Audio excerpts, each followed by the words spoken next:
Ayun na nga, no, mga kaibigan, ang update natin kay Diwata Pares. Eto naman, itong si director na si Mr. Daryl Yap ay inimitahan lang naman si Diwata sa isang red carpet.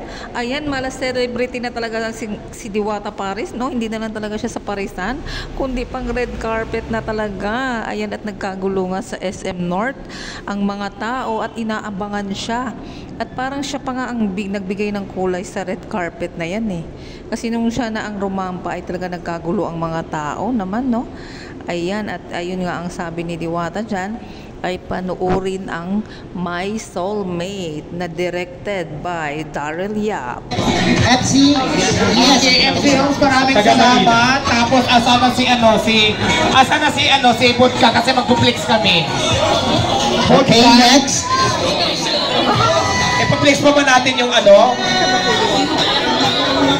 Mamaya sige ko lang. Okay, next. Tagasan po. Leyte. Leyte! Aba, layo Leyte ah. Nakarating ng ano ah. Okay, welcome. Oo, alam ko sa Leyte maraming bigas eh. O, sige, bigay na lang ng bigay para Oo, ayan. Next. Okay, next. Thank you so much. Okay, bigay lang ng bigay. Videohan mo na lang sila para dire-diretso tayo. Maraming salamat pala kay Attorney Arthur Asuncion. Maraming salamat. Next. Birthday niyo po kasi birthday. Ilipas niyo yan. Okay, next. Espinias. Next, tagasan? Okay. Next.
Ako yung araw sa June 2 sa linggo para mas marami pong makapunta at marami tayong mga guests. At siyempre mayroon pa tayong mga pa-surprise sa kanila. So yun. Okay, pwede po ng isang staff ng ICT para dito sa ano ng bigas natin. Ayan, gusto ko lang ulit pasalamatan na siya.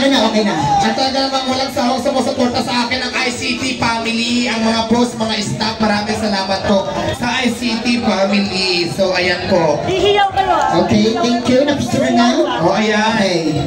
Next. Ayan si Madam, bigyan na ng bigas. Next. Okay, picture mo na Madam. Ayan dito. Alright, next. Si Tito Boy Abandon. Tito! Diyos ko, kamusta naman? Ano ba sasabi niyo kay Diwata?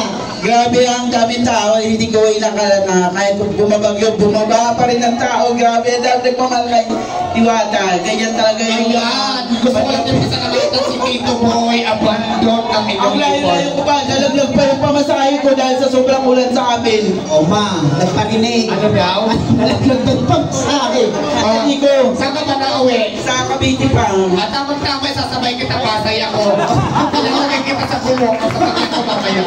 Okay, thank you so much. Live mo ba? Ayan. 35 minutes. So ayan, let's go. Bigyan na natin yung kasunod para mabilis. Kuha ka na ng isa. Sige na. Wala. Okay, next. Tagasan? Oo. So ayan na, bigyan na natin sa iba. Okay, next. Thank you. So ayan, let's go. Next. Mauwi ka ng bigas na galing po sa Vital Rice. Tagasan po kayo. Quezon City. Palakpakan po natin. Ayan. Ayan, mother, anong ko taga-Pasay ka? Go na. O, ito muna, mama, gusto ko muna ipaliwanag sa kanila. Tayo po ay honest, no? Hindi namin